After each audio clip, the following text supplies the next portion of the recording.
Ce château pourrait-il abriter des énergies surnaturelles? Nous y avons passé plusieurs heures enfermés et les phénomènes que nous avons constatés posent question. Il y a autre chose que ça, j'arrive pas à le décrire, je peux pas l'expliquer. Quelque chose de vivant semble se déplacer et nous avons pu capter des réponses. Est-ce que vous voulez bien nous parler, nous faire des interférences peut-être ou plutôt face à nous?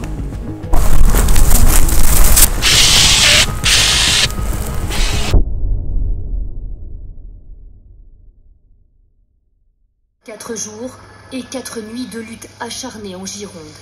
Dès qu'un foyer est éteint, le feu repart un peu plus loin. Et le combat des pompiers est compliqué par des conditions météo extrêmes. Les températures caniculaires de ces derniers jours attisent les flammes. Les vents tournants et anarchiques sont aussi un piège pour les soldats du feu.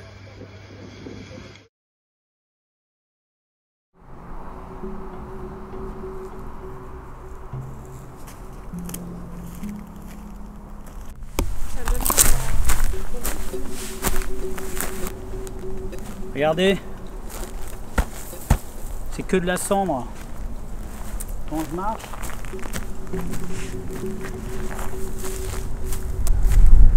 c'est dire jusqu'où va la connerie humaine.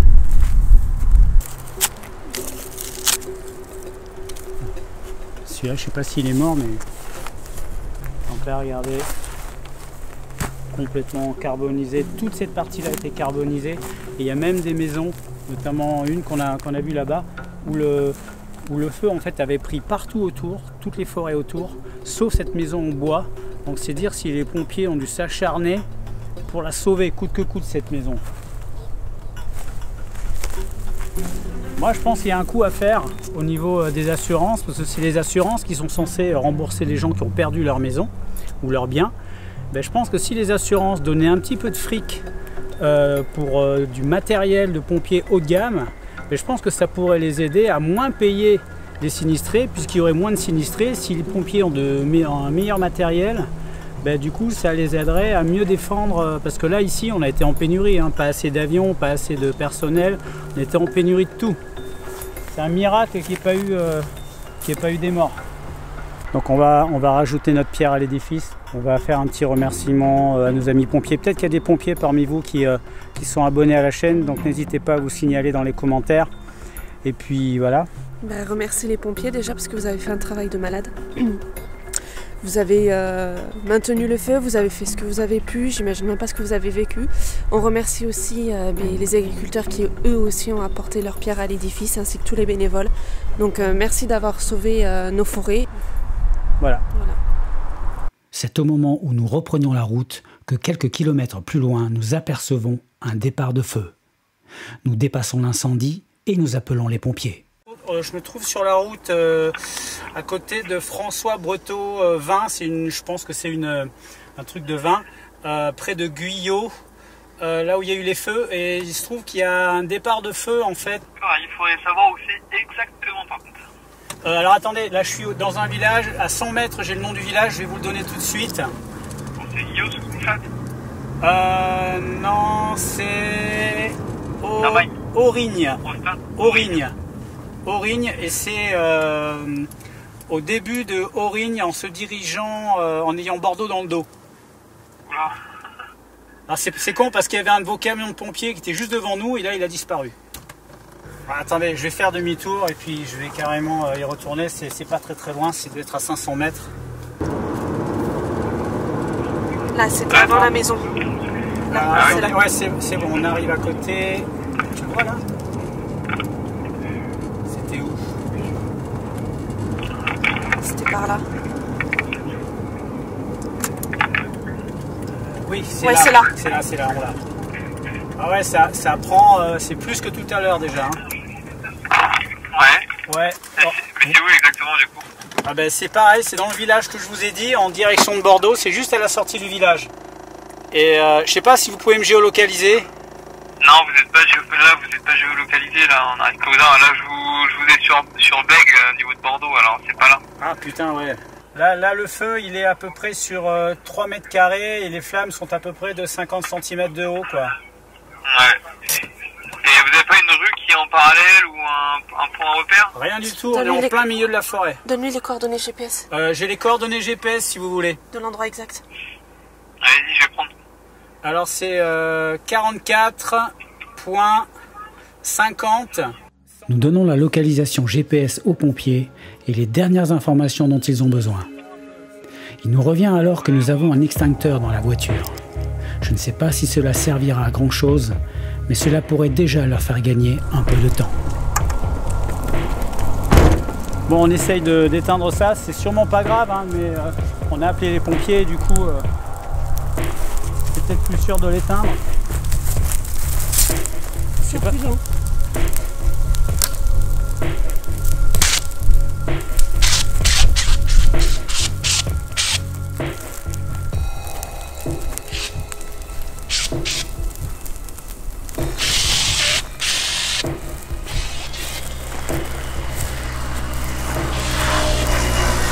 l'autre côté là-bas.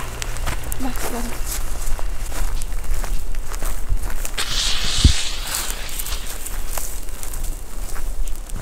Ah, j'ai plus rien. On essaie d'éteindre comme on peut, mais là regardez, on avait quasiment tout éteint. Ingrid essaie d'y aller avec le pied, j'ai plus de mousse et le feu reprend un peu plus loin. Mais je pense pas que ce soit très grave, hein. Là, bon, les sapins sont encore verts là. Ça pourrait peut-être là il y a ça pourrait reprendre sur le bord de la route. Par contre ça pourrait passer de l'autre côté. Vous voyez, de l'autre côté là c'est complètement ça n'a pas été touché par le feu. On va essayer de continuer avec le pied pour voir.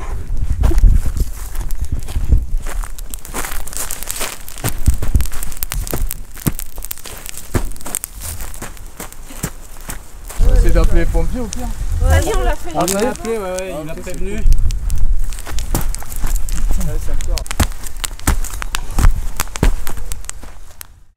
On a fait tout ce qu'on a pu. Mon extincteur est vide, les pompiers prennent le relais. Nous pouvons reprendre notre route. Mais c'est avec une sensation bizarre que nous arrivons sur les lieux.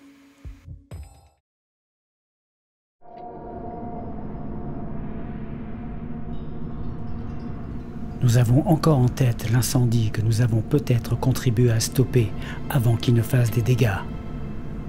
Nous devons à présent nous concentrer sur cette enquête et passer d'un moment très terrien, à savoir lutter contre un incendie, à un moment plus ésotérique, à savoir chasser les fantômes.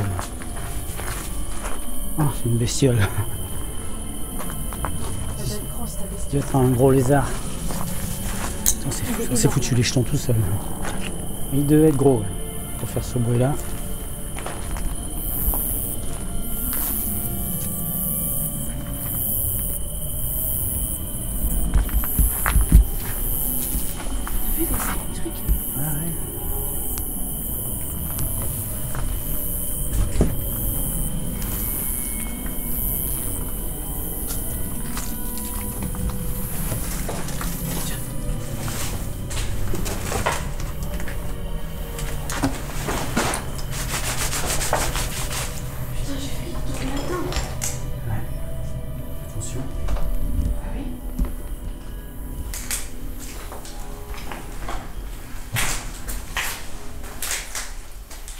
C'est récent ça.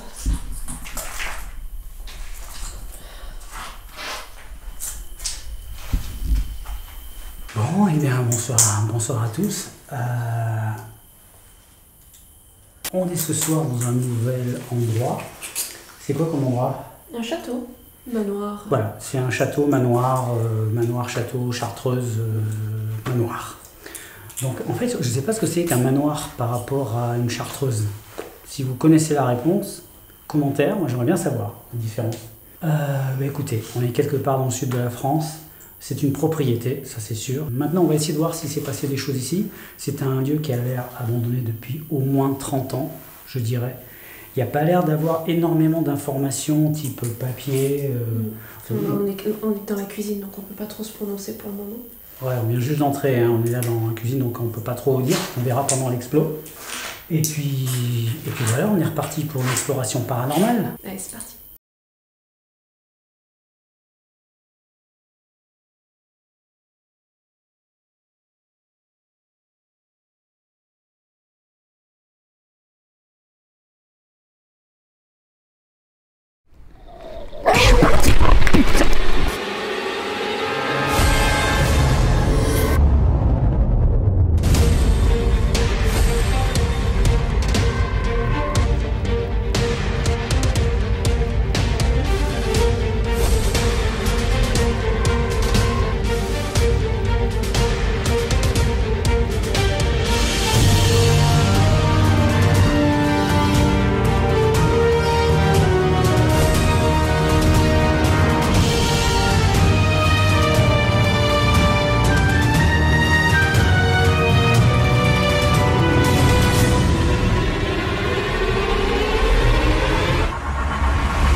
c'est parti? Ouais.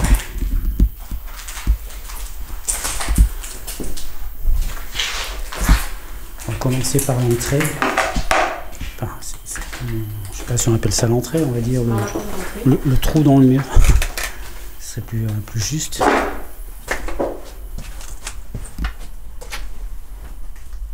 Voilà.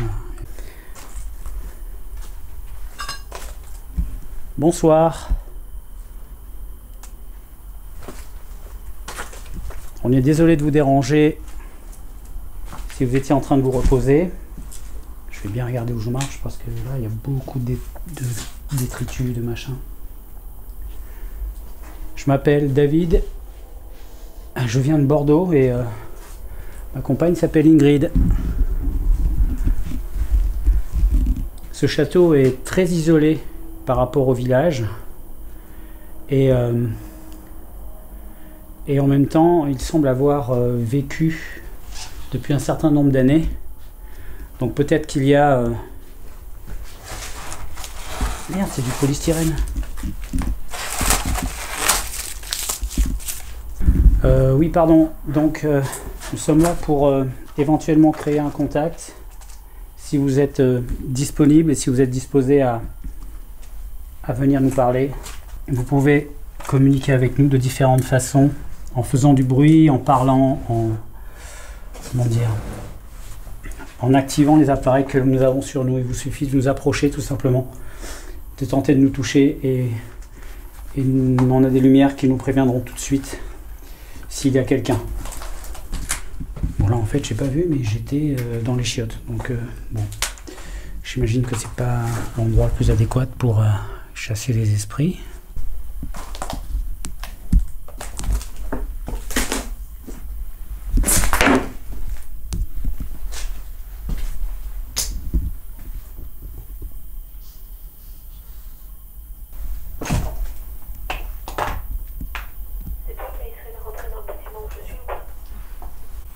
Comment? J'ai pas entendu. Est-ce que c'est toi qui essaye de rentrer dans le manoir? Non, mais c'est moi qui viens de faire du bruit sur des planches en bois. 2 fois?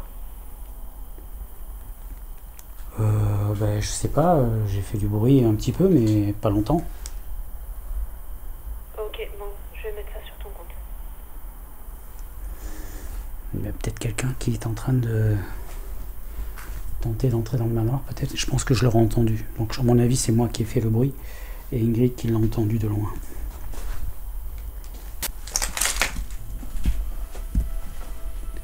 L'endroit est plutôt silencieux et semble paisible, comme si le château dormait.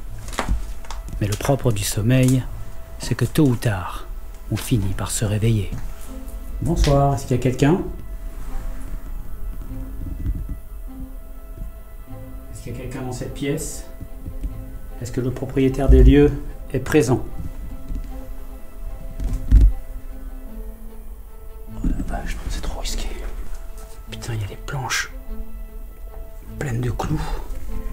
Faut que j'évite de m'accrocher. Il y a des clous partout. Il y a des clous et il y a des toiles d'araignée gigantesques. Oh, il y a quoi là? Je sais pas ce que c'est. Il y a une pièce, on dirait là. Fais attention. Alors là, il faut bien regarder en revenant la tête. C'est un coup à s'empaler le crâne contre un clou. Là, il y en a partout, regardez.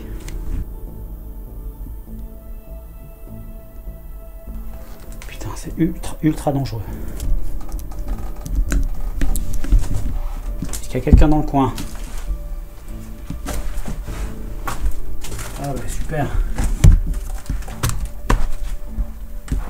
C'est muret. Bon, là, il n'y a rien. Bon, on va retourner voir Ingrid, voir ce qu'elle fait. Il y a quelqu'un? Où est-ce qu'elle est?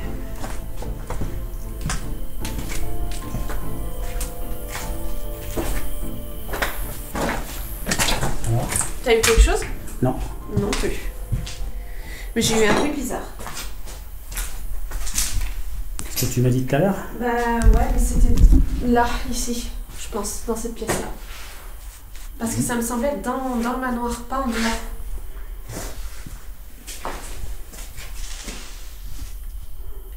Je pense que c'était une espèce de bâtiment pour école. Tu sais, genre pour école, pour hôtellerie. C'est toi qui viens de monter? C'est quoi cette odeur? Non, c'est pas moi qui Ça viens sent de le monter. saucisson. Ah bon? Bah non, c'est pas moi. Bah, tu sais bien que j'ai pas mangé de saucisson.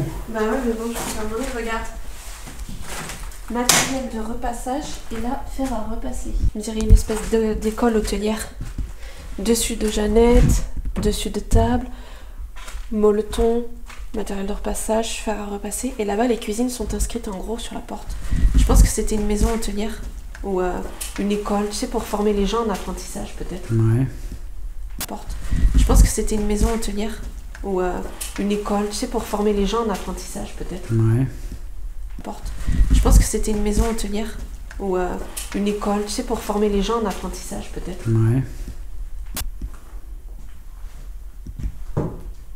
Bonsoir, est-ce qu'il y a quelqu'un?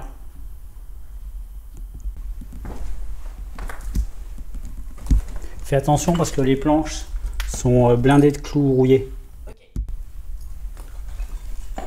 Là, on est dans une salle qui devait être une espèce de salon ou un réfectoire. Plutôt un grand salon, parce qu'il y a une cheminée et l'espace est vraiment très grand. Est-ce qu'il y a quelqu'un? Est-ce que vous voulez venir nous voir? Est-ce que des esprits sont restés prisonniers de cette maison? Un esprit quel qu'il soit. Vous êtes là? On ne veut pas vous déranger, on ne sera pas là très longtemps. Donc, vous pouvez venir quand vous voulez. Vous manifester comme vous le sentez.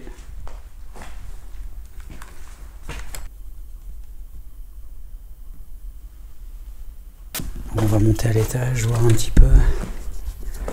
Donc là, on n'a pas vu toutes les pièces encore, donc on ne sait pas où est-ce qu'on va éventuellement se poser pour faire une ou deux expériences. Il y avait quoi là? Tu es allé voir? Les cuisines. C'est là où on était? Ah oui, tout à l'heure, oui.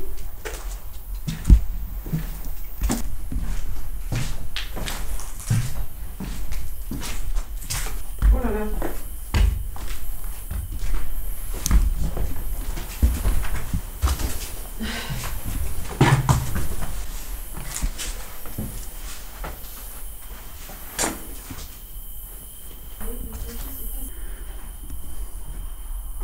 Bon, apparemment, là où on est exactement, là dans cette pièce, le sol est complètement défoncé en dessous, c'est-à-dire au rez-de-chaussée, le plafond. Là, ça se sent pas trop, mais on a peur que ça s'effondre si on va un peu plus loin là, parce qu'il y a moyen d'aller dans l'autre pièce. Mais l'autre pièce est encore pire que celle-là. Donc, bon.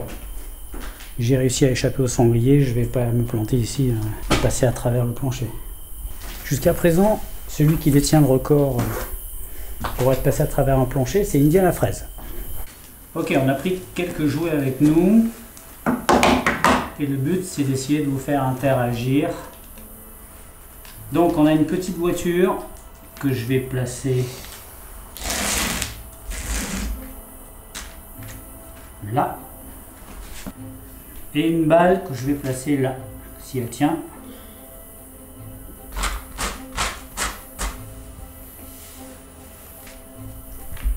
Donc si vous pouvez arriver à la faire bouger soit la balle, soit la voiture, on s'en contentera. Faites-les bouger et on s'en va. Directement. Faites bouger soit la balle, soit la voiture et on vous embête plus. On s'en va d'ici. Allez-y, essayez de bouger la voiture ou la balle, s'il vous plaît.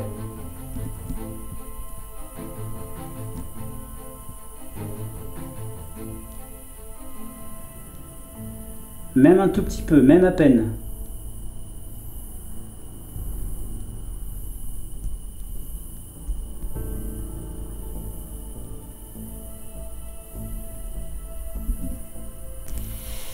S'il y a une entité présente dans ces lieux, je lui demande d'interférer avec nous et d'avancer la voiture. Il y a une toute petite voiture bleue au sol.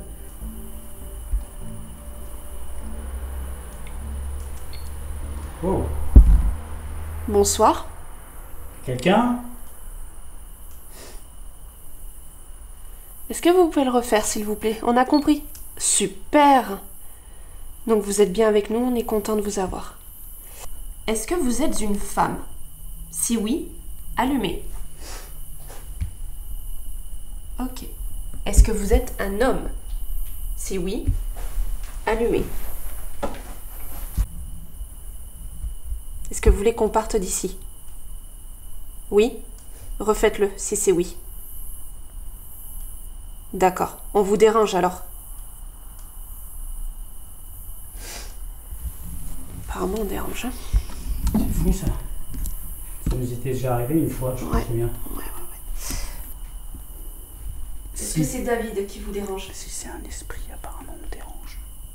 Est-ce que c'est moi qui vous dérange?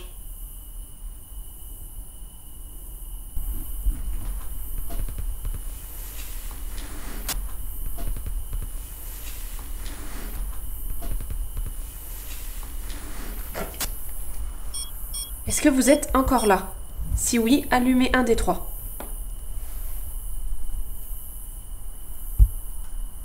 Ok, les deux, c'est parfait. C'est parfait. Donc vous me disiez à l'instant que vous vouliez qu'on parte, c'est ça? Oui, d'accord. Je le sens bien qu'on n'ait pas les... Il y a autre chose que ça, j'arrive pas à le décrire, je peux pas l'expliquer. Et je suis persuadée que ça veut pas qu'on parte, c'est pas ça, c'est... On peut aider à faire quelque chose, mais quoi, je ne sais pas.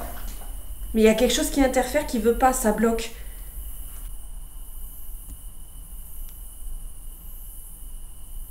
Par contre, le bleu... Ouais, c'est le moins sensible de tous, c'est ce que tu disais. Il n'y a plus personne.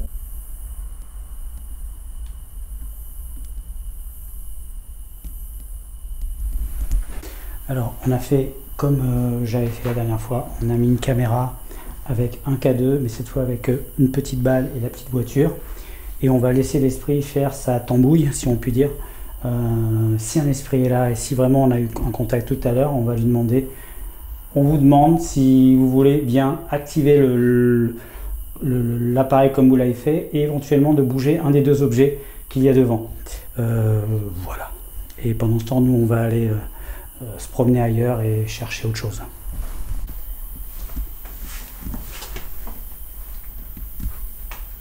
Oh, regarde, ça s'effondre là. Hein?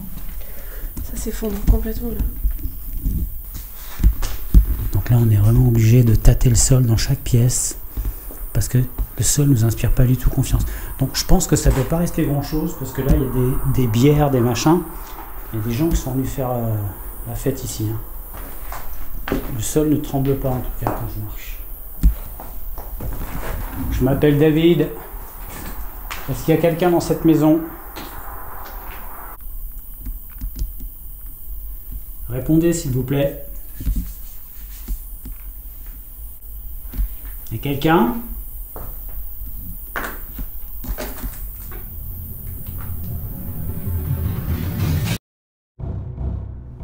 Il semble que la chose qui semblait dormir à notre arrivée se soit réveillée.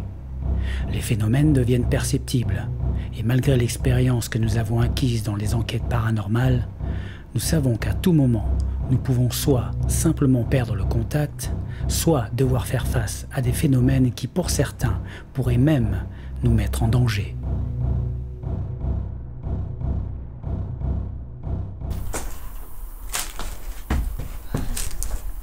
Là, par contre, l'escalier est juste pété de partout.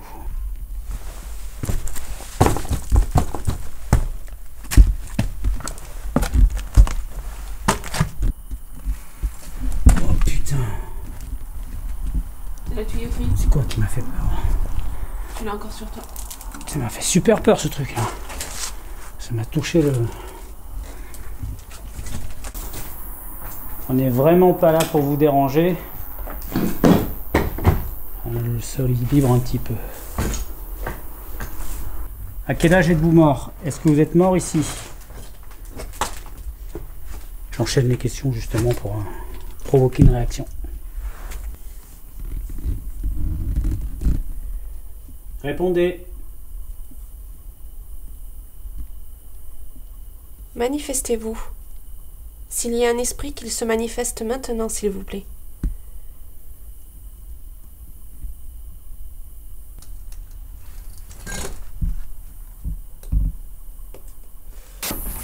Bon, il y a un ultime étage. Je vais essayer d'y aller tout doucement. Il y a des gravats partout qui se sont cassés la gueule ou qui ont été détruits par des ouvriers ou des casseurs, j'en sais rien.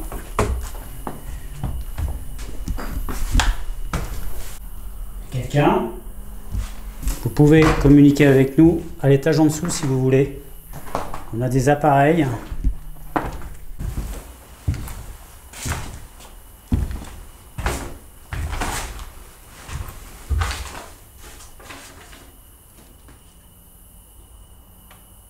Ajournement du conseil agricole. C'était un château viticole. Comme par hasard.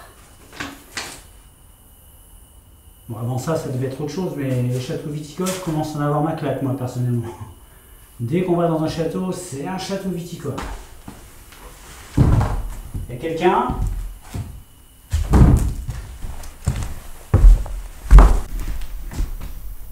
T'es allé là-bas? Non. La porte de l'enfer? Cette porte est un peu lugubre, mais bon.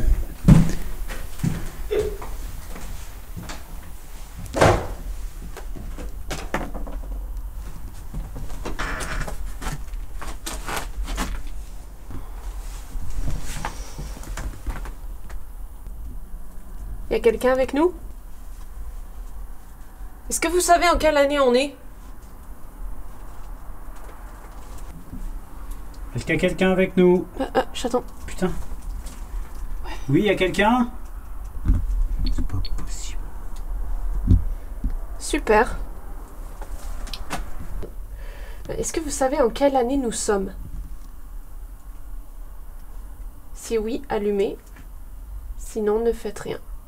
Ah, je suis un petite lumière qui s'allume, non? Ouais, à peine, ouais. À peine. Ok. Je vais vous proposer 3 dates, 3 années du moins. Vous allumez pour la bonne. 2020. 2021. 2022. 2023. Elle est plus là. Vous êtes là? Le babyphone. Ouais, on l'a pris. Oui, on l'a pris, mais... Ouais. Bah ouais, si. Tu veux qu'on le mette où? Là, dans le grenier? Non, on le garde avec nous pour le moment et on essaye d'interpeller. Mais non, mais il faut mettre l'émetteur quelque part et garder le récepteur. Eh Sinon, ça va La siffler fois partout. quand t'étais dans le manoir et que t'as eu la voix là, Oui. tranchée, eh ben, t'avais pas posé le récepteur quelque part, tu l'avais avec toi. Ah non, non, le récepteur était dans une autre pièce. Il était posé et le son venait de l'autre pièce. Puisque si tu les laisses dans la même pièce... Ils interfèrent. Eh ben ouais. Ok. Le babyphone est un outil intéressant. Il nous permet dans une pièce d'entendre tout ce qu'il se passe dans une autre pièce. C'est un appareil détourné de son utilisation première. Mais il nous a permis par le passé d'obtenir certains résultats. Pourquoi ça clignote? Ok. C'est bon, ça marche. Donc, j'ai le récepteur là, une grille à un K2, l'émetteur est dans cette pièce. On a la GoPro qui filme le K2, la balle et la petite voiture. On peut aller dans la cuisine. S'il y a des entités ici, je veux dire, on va le savoir. Chaton? Quoi? On peut aller dans la cuisine en bas? Les cuisines? Ouais. Oh putain. Est-ce que ça va? Oui, bah oui, ça va, je suis pas passé à travers. Bon, là, il y a une marche qui... Il n'y a plus de marche puisque je viens de passer le pied à travers. Voilà.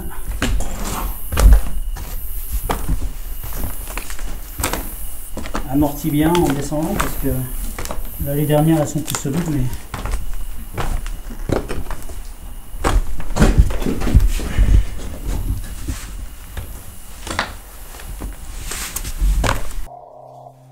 Nous nous éloignons du babyphone et de la GoPro afin de capter des phénomènes à distance.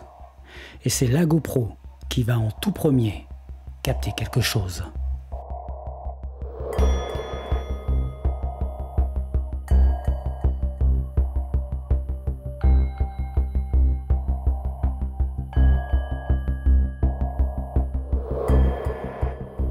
Quelques minutes plus tard, il va y avoir une deuxième captation.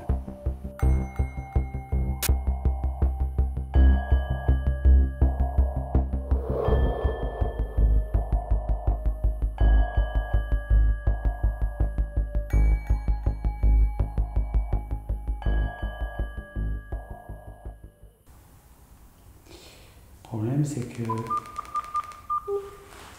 ça capte les voitures sur la route. Du coup, j'entends... Essaye d'interpeller et de voir si tu as vraiment une réponse significative. Est-ce que vous pourriez interférer avec l'appareil qu'on a mis en haut, tout en haut? Ça, c'est une voiture. T'entends une voiture, toi? Non.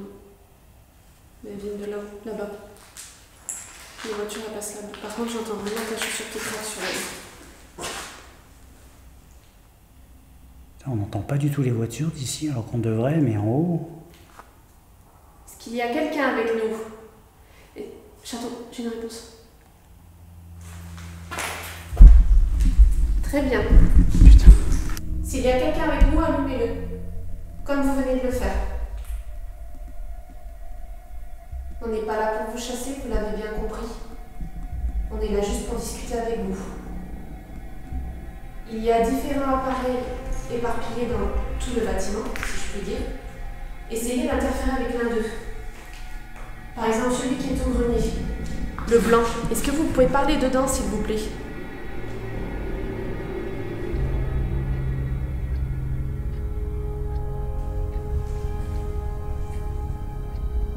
Dites quelque chose. Est-ce que vous m'entendez?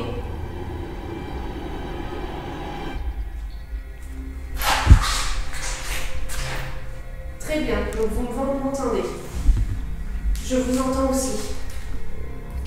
Est-ce que vous voulez communiquer avec nous? Si oui, manifestez-vous.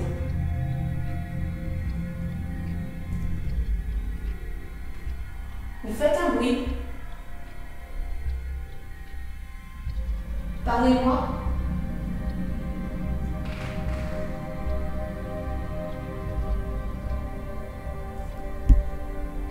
On va faire plus simple. Je vais me mettre dans la direction, comme ça toi t'auras des bruits dans le champ.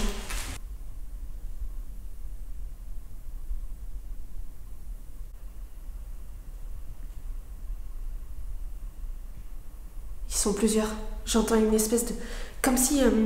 peut-être qu'on capte une... Je sais pas, un truc ailleurs. Quand le K2 s'allume, c'est parce qu'en fait David bouge le babyphone, ça envoie des chants. Donc vous inquiétez pas. Il capte l'avion. Attends, bouge pas. Pas que ça capte le chant, je vais le foutre ici. Est-ce que vous voulez bien nous parler ou faire quelque chose? Des interférences peut-être ou... Montrez-nous que vous êtes là. Prouvez-nous votre existence. On a besoin de preuves, nous. On vous parle, mais on ne sait pas à quoi on parle. Ça se trouve, on parle à rien du tout. Donc si vous voulez être sûr que le contact soit concret, imposez-vous. Mettez-vous en colère s'il le faut.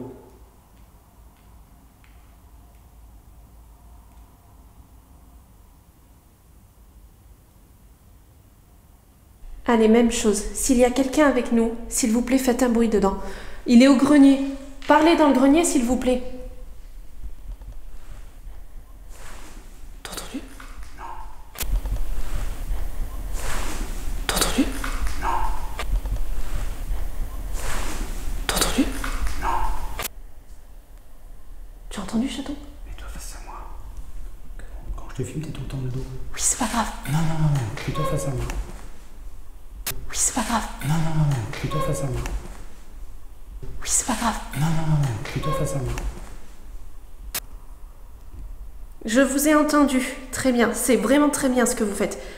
Si vous êtes vraiment une entité, on a besoin de preuves concrètes. Est-ce que vous pouvez le refaire?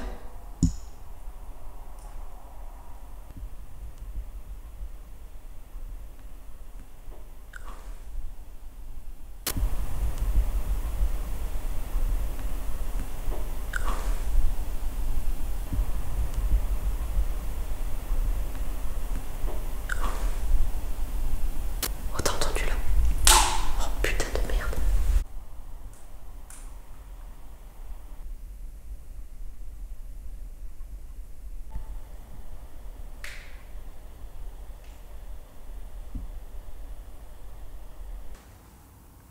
Vas-y.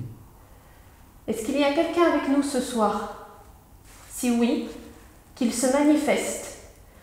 On a allumé un appareil dans la main de David. Vous pouvez parler dedans. C'est à vous.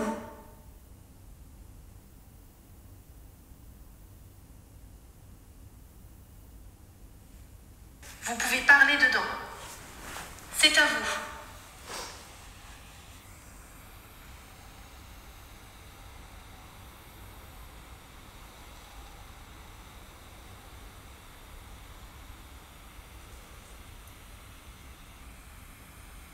On verra s'il y a quelque chose. Ah, attends. Non, c'est quand on coupé.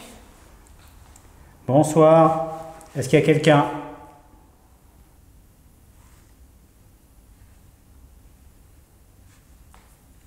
Bonsoir. Est-ce qu'il y a quelqu'un?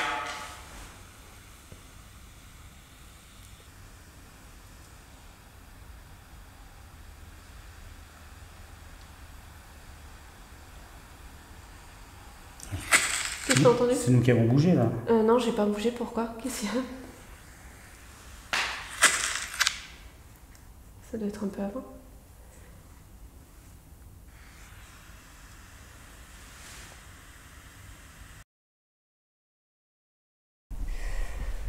Ok. Bon, on va aller récupérer notre matériel. Et puis on va aller compiler tout ça. Et puis Surtout voir s'il y a des trucs qui nous ont échappé au montage. voilà, on va aller débriefer tout ça, faire l'analyse. Allez, c'est parti.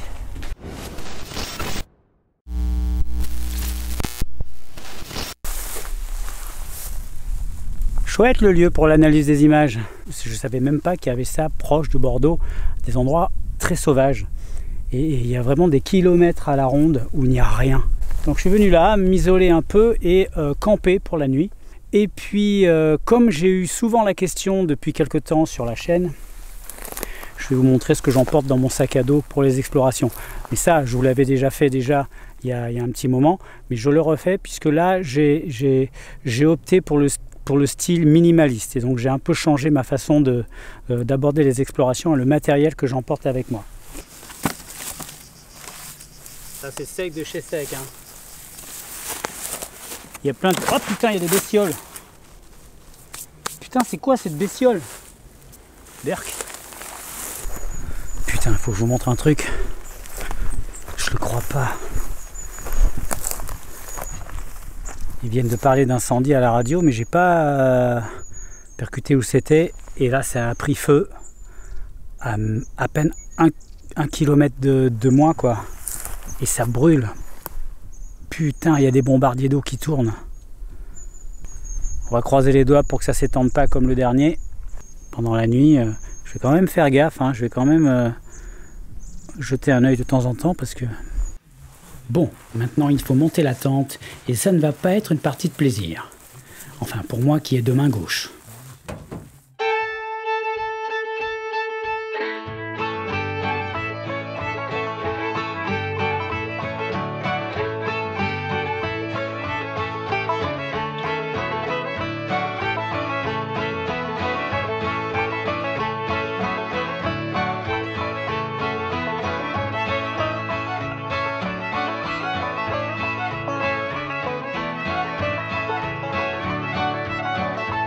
Bon, ça y est, j'ai réussi.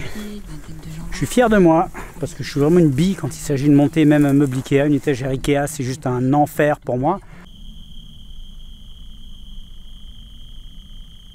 Bon, et ben écoutez, on est là pour une analyse des images, alors on va faire une analyse des images. Premier phénomène, un PVE. Et pas des moindres, parce que là, enfin, je ne sais pas si c'est un PVE. C'est vrai qu'à chaque fois que je vous dis que j'enregistre un truc sonore, je vous parle de PVE. PVE, ça veut dire phénomène de voix électronique. Donc potentiellement, je vous dis que c'est une voix, alors qu'en fait, je n'en sais rien du tout. C'est un son. C'est un son étrange. Voilà, un son qu'on n'a pas entendu au moment du tournage et qu'on a bien entendu au moment de l'analyse. Donc du coup, on entend une espèce de souffle. Moi, ça me fait penser à un souffle, mais c'est bizarre parce que ça ne ressemble à rien de connu, rien de reconnaissable. Je vais repasser et là-bas les cuisines sont inscrites en gros sur la porte. Je pense que c'était une maison hôtelière ou une école, tu sais, pour former les gens en apprentissage peut-être. Ouais. Porte. Je pense que c'était une maison hôtelière ou une école, tu sais, pour former les gens en apprentissage peut-être. Ouais. Moi, ça me ferait penser à rien de particulier. Je sais pas en fait. C'est là, c'est au moment où Ingrid présente sa théorie sur le... D'ailleurs, ça devait être très certainement une école hôtelière ou quelque chose comme ça. On dirait un souffle, ouais, on dirait presque une respiration, un frottement. Alors ça peut pas être un frottement de moi qui suis en train de filmer parce que j'étais vraiment en position fixe et que j'avais pas de vêtements ce soir-là qui faisaient du bruit, parce que j'étais habillé comme ça tout simplement. Donc là, vous voyez, le seul frottement que vous auriez pu entendre, c'est quelque chose de rapide et pas un truc qui fait... Ça dure 3-4 secondes. Je pense que c'était une maison hôtelière ou une école, tu sais, pour former les gens en apprentissage peut-être. Ouais. Donc il aurait fallu, mettons, que je marche et que je frotte quelque chose en marchant, vous voyez, là, ok, d'accord. Mais là, c'est étrange, c'est vraiment étrange. Ensuite, un peu plus loin dans l'exploration, il faut que j'articule, on est devant les jouets, on a acheté des petits jouets, histoire de varier un peu les expériences, et donc on les a posés en demandant aux esprits de les faire bouger. Évidemment, je rêve pas non plus, hein, il n'y a vraiment que très peu de chances que ça marche, mais imaginez le jour où ça marche. En tout cas, ça donne à l'esprit plusieurs possibilités. On a mis la balle, la petite voiture, le K2, et on commence l'expérience, et alors qu'on est présent dans la pièce, le K2 s'allume.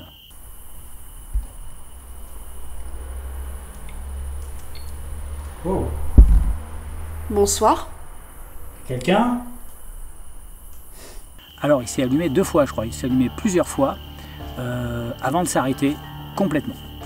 À ce moment-là, on décide de quitter la pièce et d'aller faire autre chose. Juste après, enfin pas trop loin après, je dirais que c'est le phénomène qui est pour moi le plus étrange. On entend une sorte de son un peu piquant, un crépitement de quelque chose.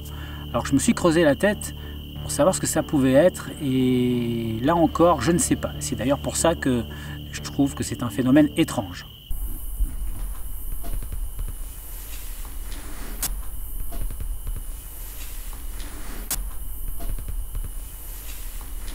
Alors, ce crépitement, ça peut faire penser aux chauves-souris quand elles communiquent, mais c'est un son qui n'est pas audible. Normalement, à l'oreille humaine, elle est audible que sur certaines fréquences. Donc je pense que ce n'est pas possible que le micro ait capté cette fréquence, parce que c'est un micro très basique, c'est pas un micro professionnel, c'est un micro qui coûte 50 € à peine, vous voyez, c'est pas un truc qui marche très bien, mais je pense pas qu'il soit capable de capter les fréquences d'infrasons, ou je sais pas comment ça s'appelle, que les chauves-souris dégagent. Donc je sais pas ce que ça pourrait être d'autre. C'est bizarre parce que c'est un son que j'ai jamais entendu, ni avec mon matériel, ni par hasard, ni ailleurs, mettons, je sais pas, en manipulant des objets électroniques.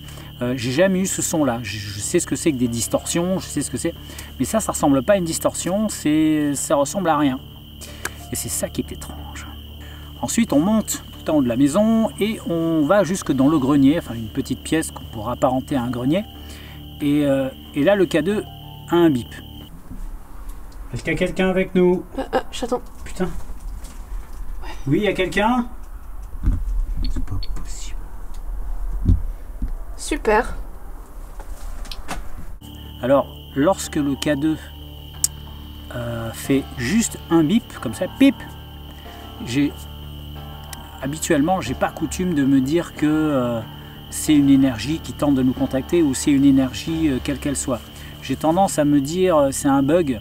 Alors sur ces machines très simplifiées, c'est rare que ça bug, mais ça pourrait être un bug moteur ou quand il n'y a qu'un seul bip comme ça.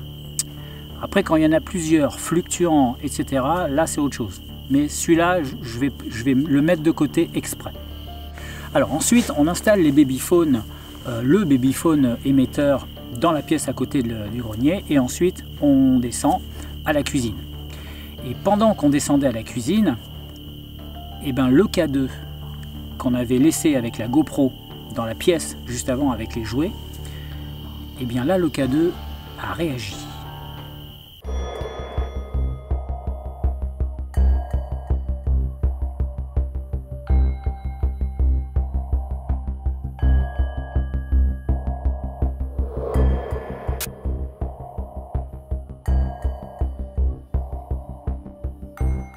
Je me dis que de tous les phénomènes K2 de cette soirée-là, ou même de toutes les explorations qu'on fait, même les explorations où on a vraiment l'impression de discuter avec quelqu'un, etc., eh bien, je suis beaucoup plus enclin à me poser des questions sur ces phénomènes lorsqu'il n'y a personne dans la pièce que lorsqu'on est là.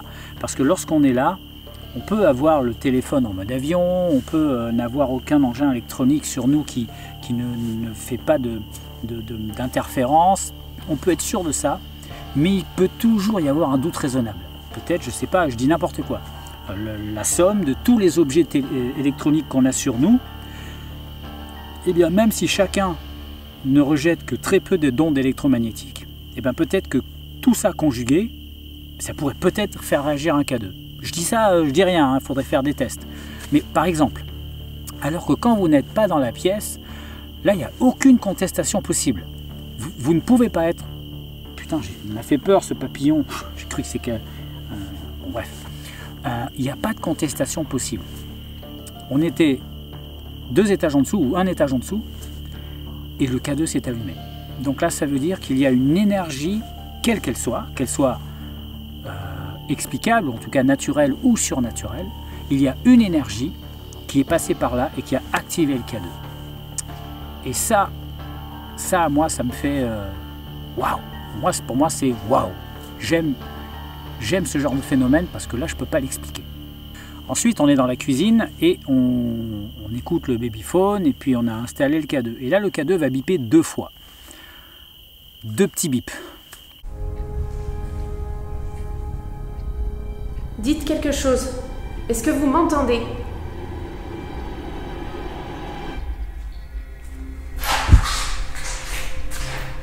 Très bien, donc vous m'entendez. Alors, est-ce que c'est révélateur? Étant donné que durant la soirée, on a eu pas mal de phénomènes quand même. On a régulièrement des petits phénomènes, mais là c'était vraiment, ça montait pas crescendo, mais c'était régulier. Et du coup, les 2 bips K2, je les mets un petit peu au milieu du reste, c'est-à-dire, je pense que c'est la même énergie, quelle qu'elle soit. Je pense que c'est la même énergie parce qu'à aucun moment il y a eu de bip bip bip bip bip bip bip, quelque chose de vraiment qui pousse, quoi. À chaque fois c'était un bip bip bip bip bip bip, comme si hop, ça s'avance, ça sort, ça s'avance, ça sort. Et je pense que c'est la même chose. Alors si c'est un esprit, je pense qu'il était discret, enfin, ouais, il gardait un peu ses distances. Et si c'est une énergie naturelle, eh ben, je pense que la quantité d'énergie était toujours la même et puis qu'elle se déplaçait peut-être dans la maison, je ne sais pas. Ensuite, Ingrid a le babyphone à l'oreille et puis elle essaie d'entendre des trucs. Et elle entend plusieurs choses, plusieurs sons. T'as entendu ? Non. T'as entendu ? Non. Oui, c'est pas grave. Non, plutôt face à moi.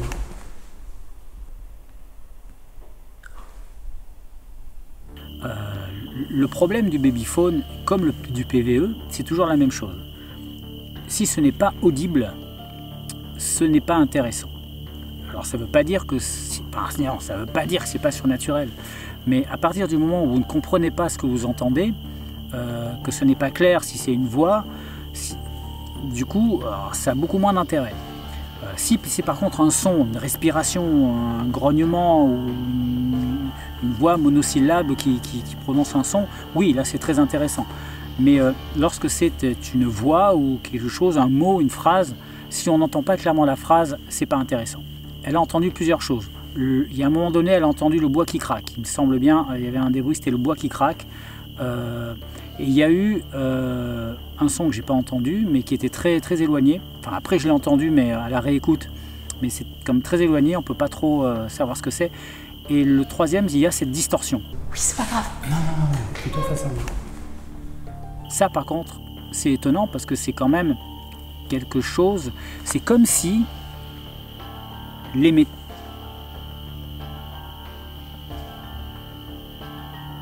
C'est comme si l'émetteur qui était au grenier, comme si quelque chose s'était approché de l'émetteur, quelque chose qui provoque la distorsion. Normalement, un babyphone, ça ne crée pas de distorsion tout seul. Il est totalement dépendant de ce qui va se passer autour de lui. Par exemple, si vous êtes loin dans la maison par rapport avec l'émetteur, si les deux sont trop séparés par beaucoup de parois, et bien dans ce cas-là, il peut y avoir des distorsions. Mais là, il n'y avait aucune distorsion, aucune interférence.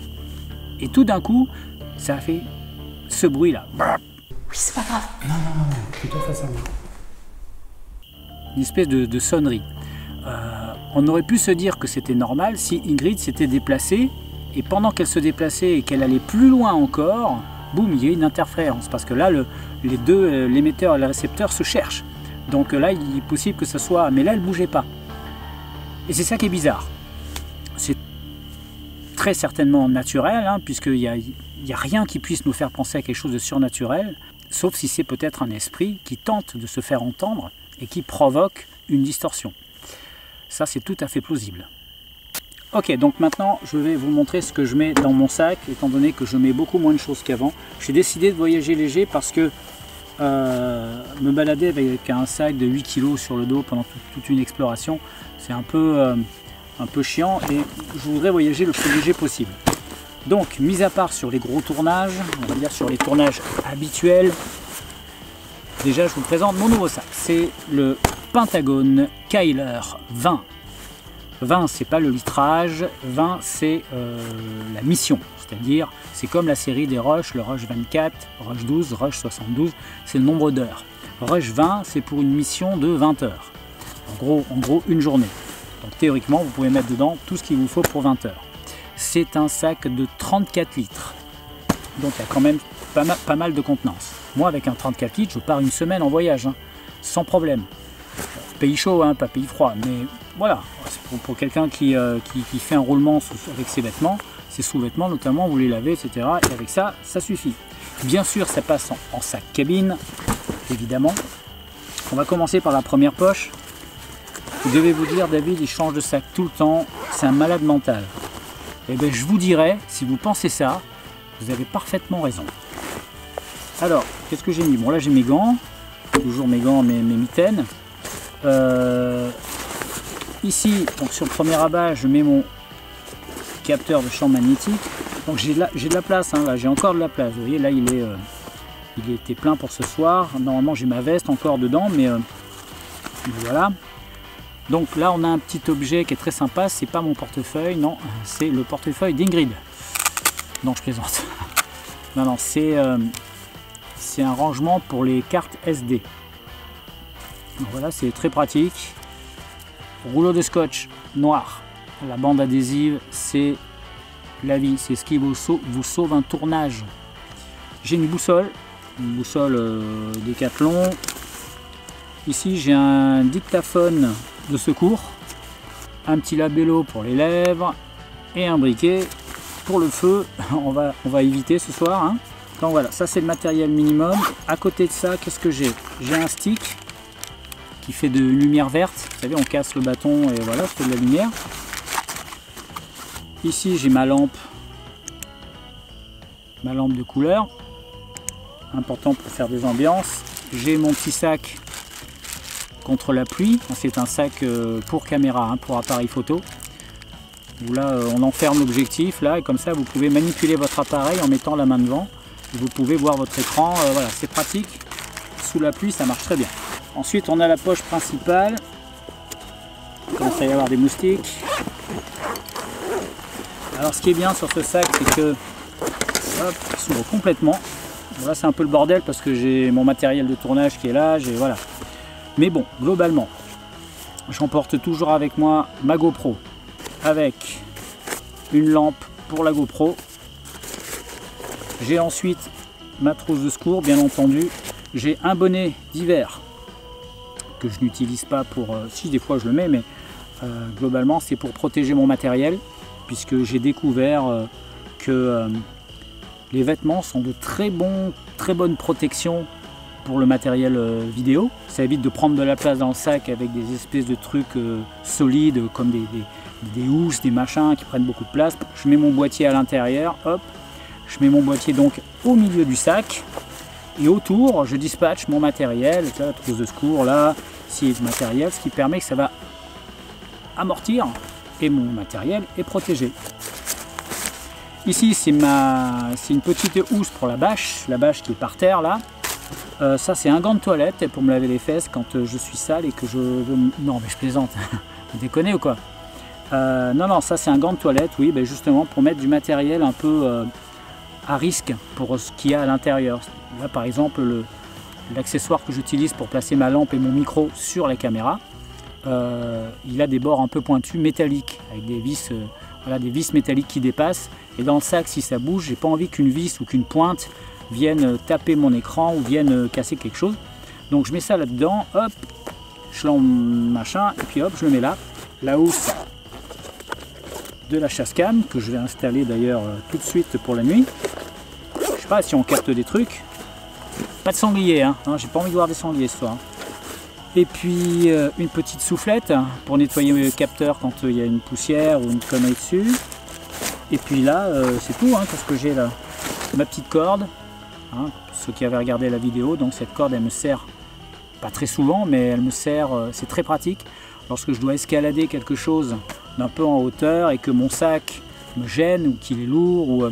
Donc ça me permet de laisser le sac en bas, d'accrocher la corde au sac, d'accrocher l'autre bout de la corde à ma ceinture, je grimpe et après je monte le sac. Et ça m'a vachement aidé dans certaines explorations. Voilà pour la poche principale. Et puis c'est tout. Voilà, c'est tout bête ce que j'utilise. Alors il y a aussi le sifflet de survie au cas où il m'arrive quelque chose. Là j'ai la machette qui est là. Mais la machette je la prends que quand je vais en bivouac là. C'est juste pour couper du bois ou pour faire du nettoyage. Et puis sinon c'est tout quoi. Au début que j'ai commencé l'exploration, je prenais beaucoup de matériel avec moi parce que je voulais tout avoir, je voulais manquer de rien. Et à force, je me rends compte qu'il y a la moitié des choses que je n'utilise pas. En gros, si vous débutez dans les explorations, mettez sur votre lit tout le matériel dont vous avez besoin. Et lorsque c'est fait, vous en enlevez la moitié. Faites-moi confiance, vous faites ça et vous allez voir que j'ai raison. Et je me rends compte que là, vous voyez, j'ai même un sac de 20 litres, ça m'aurait suffi. Mais voilà, j'aime bien les contenances moyennes, on va dire 30, 34, 35 litres, c'est le minimum. Comme ça, je peux même, si je voyage léger, je pourrais même mettre le drone dedans. Voilà, une veste d'hiver, voilà, ça passe. Et ben voilà, c'est fini pour la review matos. Si vous êtes arrivé jusque là, merci beaucoup. Rares sont ceux qui vont au bout des vidéos sur YouTube. J'espère que ça vous a plu. Moi, je vais aller me coucher. Quant à moi, je vous fais un bisou.